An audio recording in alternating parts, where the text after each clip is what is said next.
Olá, graça e paz.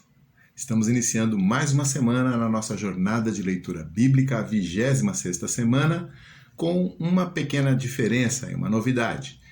Lemos na semana passada o primeiro livro de Samuel, que nos conta a ascensão e queda do primeiro rei de Israel, Saul, e nos conta também a ascensão do segundo rei de Israel, o mais importante rei de Israel, que é Davi, que não é apenas conhecido pela sua história, pelas suas conquistas militares, né? Davi também é conhecido como o rei poeta, porque ele escreveu diversos salmos de louvor, de clamor a Deus, de exaltação.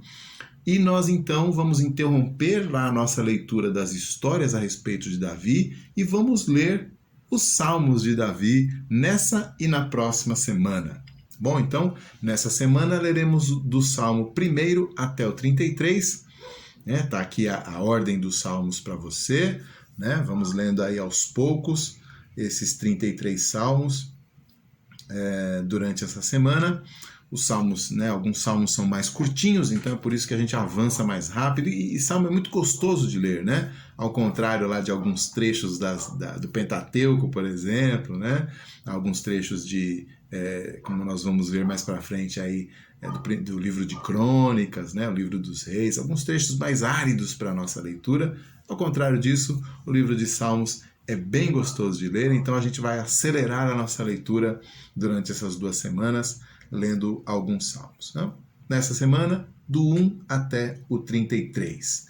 A maioria desses salmos é clamor por livramento, tá? Vai haver alguns salmos também que a ênfase é ação de graças, por livramento geralmente, né?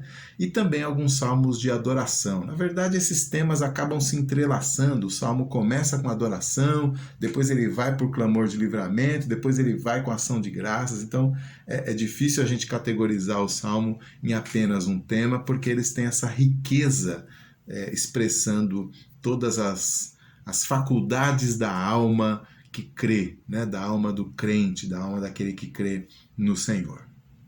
Mas eu quero fazer alguns destaques nesse trecho que nós vamos ler nessa semana. O primeiro deles é que o Salmo de número 1, ele apresenta os 2 caminhos. Ele é um salmo que vai mais para o lado da sabedoria, né? Nos apontando que há um caminho mais sábio que nós devemos percorrer, um caminho que leva ao Senhor, né? Então, o Salmo 1, ele meio que faz a introdução ao livro dos Salmos completo, né? Porque afinal de contas, toda hora o salmista vai falar a respeito do ímpio, vai falar a respeito do justo, né? Salva, Senhor, o justo, salva-me porque eu sou justo, né?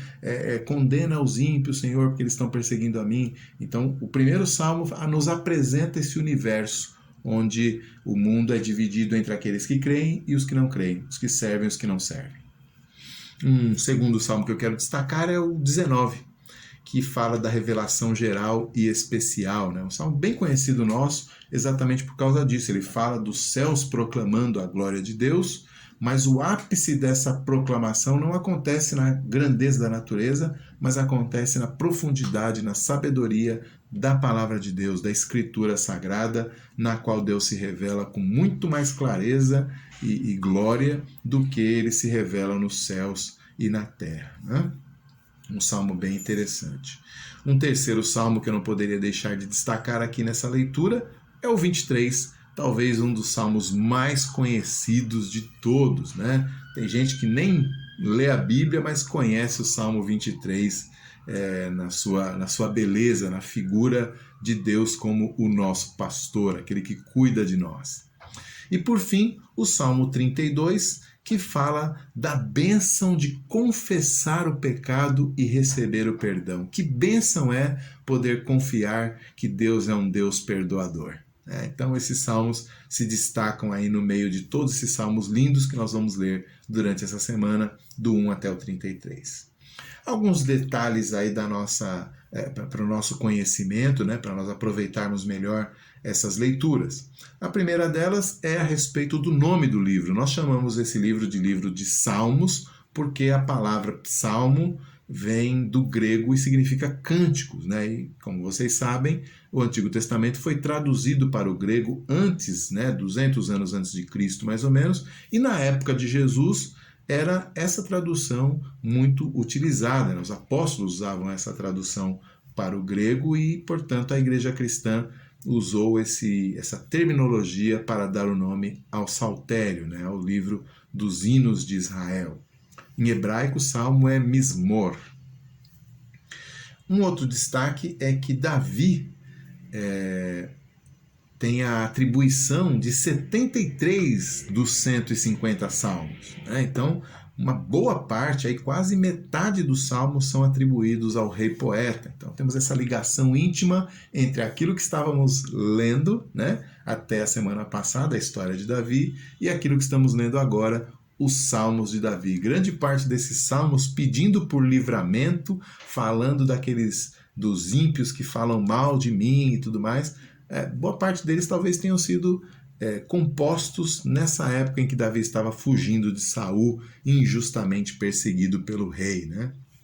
Alguns salmos trazem o seu contexto histórico, né? Então, por exemplo, o Salmo de número 3, né, que nós vamos ler nesse trecho, traz ali o seu contexto histórico, né? Em que momento que ele foi composto e tudo mais.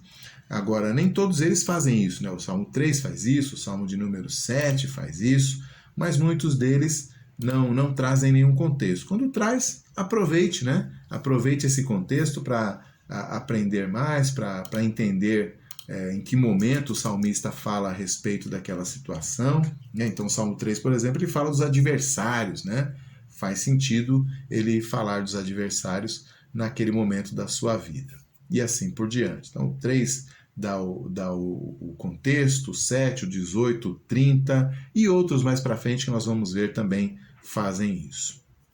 Alguns salmos também trazem notações musicais. Tá? A mais famosa talvez seja Selá.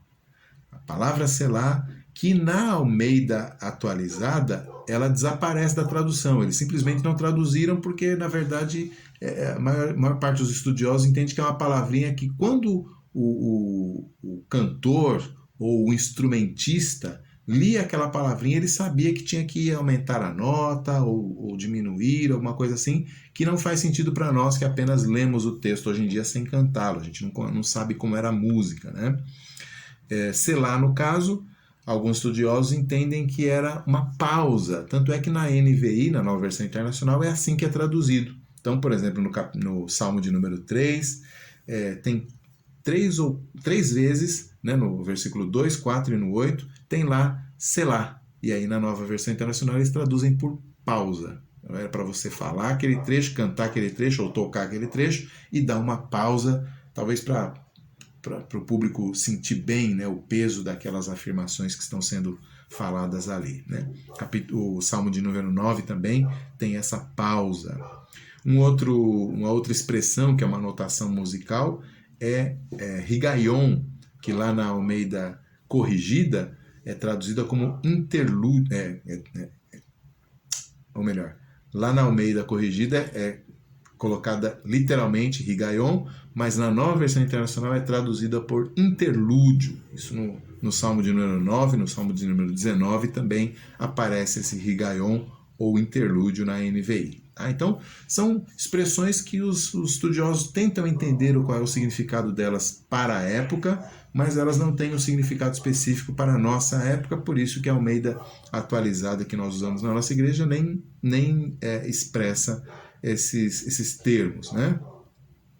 E um último detalhe aí são alguns salmos que fazem referências melódicas. Então ele diz que aquele salmo tem que ser tocado e cantado como uma outra canção mais conhecida, né? Então, por exemplo, no Salmo 9, diz que é para cantar segundo a melodia A Morte para o Filho, que a gente não sabe que melodia é, né? Não chegou até os nossos tempos. O Salmo 22 diz, é segundo a melodia Corça da Manhã, que a gente também não conhece, né?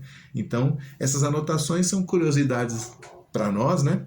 Porque não podemos mais recuperar essa informação, mas que ficaram registradas na Escritura Sagrada, porque eram úteis naquela época para os cantores, né? Davi faz lá equipes de música para que o louvor ao Senhor não cessasse no tabernáculo, e depois no templo que Salomão vai construir, esse sistema vai ser mantido por Salomão também. Bom, então, uma semana rápida aí de leituras dos Salmos, né? Tenho certeza que vai ser uma bênção aí para nós passarmos essa semana com os cânticos, os poemas de Davi e outros autores também sagrados que falaram a respeito do Senhor de maneiras tão belas como a gente vai encontrar durante essa semana. Boa leitura, Deus abençoe e até mais.